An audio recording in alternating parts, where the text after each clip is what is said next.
Welcome to Debunking Common Beliefs with Christian Du, the place where learning differently, thinking outside the box becomes a habit, and where hidden knowledge is revealed. Today we're going to talk about racism. Following the France 2 broadcast from June 17th, we're going to answer the question, are we all racist? The word racism often provokes strong reactions. Some reject it vehemently, others barely feel concerned by it, and many struggle to define it clearly, to understand how it works, where it hides, and especially how it creeps into our most everyday actions. On June 17, 2025, France 2, in one of its programs, asked the question, are we all racist? Although interesting in many respects, the program implicitly suggested that we are all racist. And this is where I suggest we take a pause. Because no, we are not all racist. This implicit message of everyone is racist is dangerous. Racism is neither natural nor universal.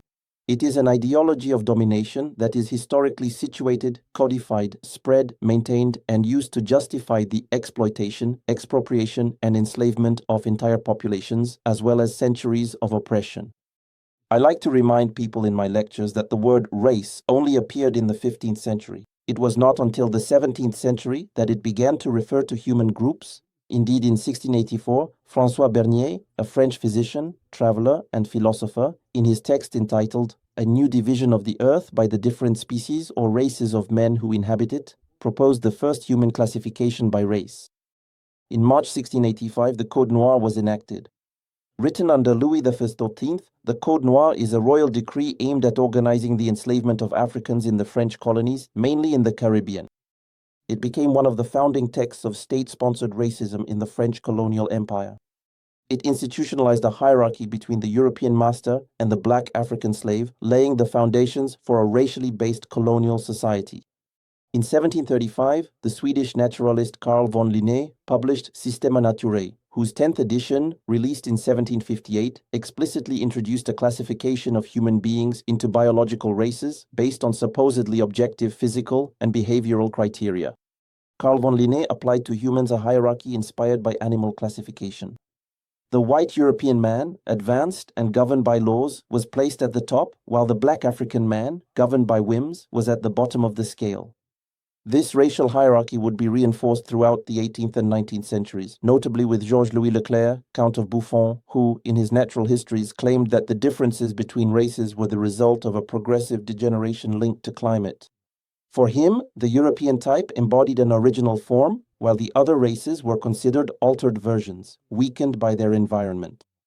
In 1775, Johann Friedrich Blumenbach introduced a new racial classification in which he coined the term Caucasian to designate what he considered the ideal white race, supposedly the most beautiful, the most original, and therefore implicitly superior.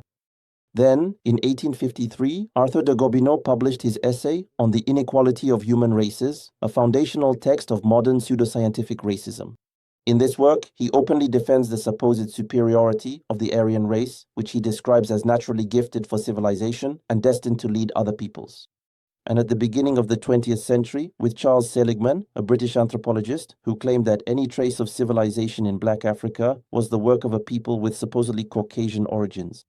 A profoundly racist idea that denies the civilizational abilities of African peoples, notably in Egypt, and that would have a lasting influence on colonial anthropology. Even implicitly saying that everyone is racist is to suggest that racism is shared equally by all. That is false.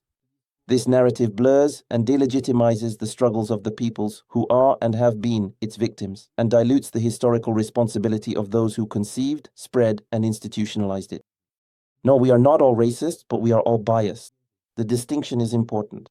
We all have cognitive biases that influence our judgments, our behaviors, and our decisions. These mental shortcuts are inherited from our evolutionary history, shaped by our environment, our culture, and our upbringing.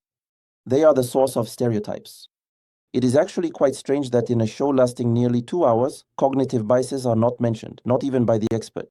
Biases can lead to what I call racist attitudes, meaning situations where a black person will display racially discriminatory behavior toward another member of their group due to conditioning and social norms internalized within a context of white dominance. Colorism is a striking example of this. It is a form of discrimination based on skin tone, occurring within black or racialized communities themselves. The darker the skin, the more likely it is to be marginalized or devalued. This happens in beauty standards, employment, social relationships, and so on. Colorism stems from a historical valorization of lighter skin, often associated with traits perceived as closer to whiteness and therefore more acceptable or even superior in a society shaped by colonialism, slavery, and institutionalized racism. Perhaps the most striking example is Rwanda, where Belgian colonial rule institutionalized a hierarchy within the population itself. The Tutsis, perceived by the colonizers as more European in their physical features, lighter skin, finer noses, taller stature, were considered superior to the Hutus, who had darker skin and more Negroid features according to the racist standards of the time. This pseudo-scientific classification resulted in structural segregation with ethnic identity cards, unequal access to education, administration, and resources, laying the groundwork for a divide that would tragically culminate in the genocide of 1994. Colorism, although stemming from racism, is not racism in the strict sense because it is not based on a structural power relationship between distinct racial groups.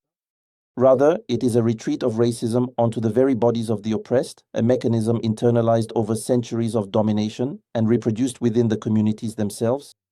We are not born racist, but we grow up in societies where racism still structures institutions, representations, and interactions. We are exposed to it, sometimes without being fully aware of it. But that does not make all of us racists. Thank you for taking the time to learn with me, and see you in the next video.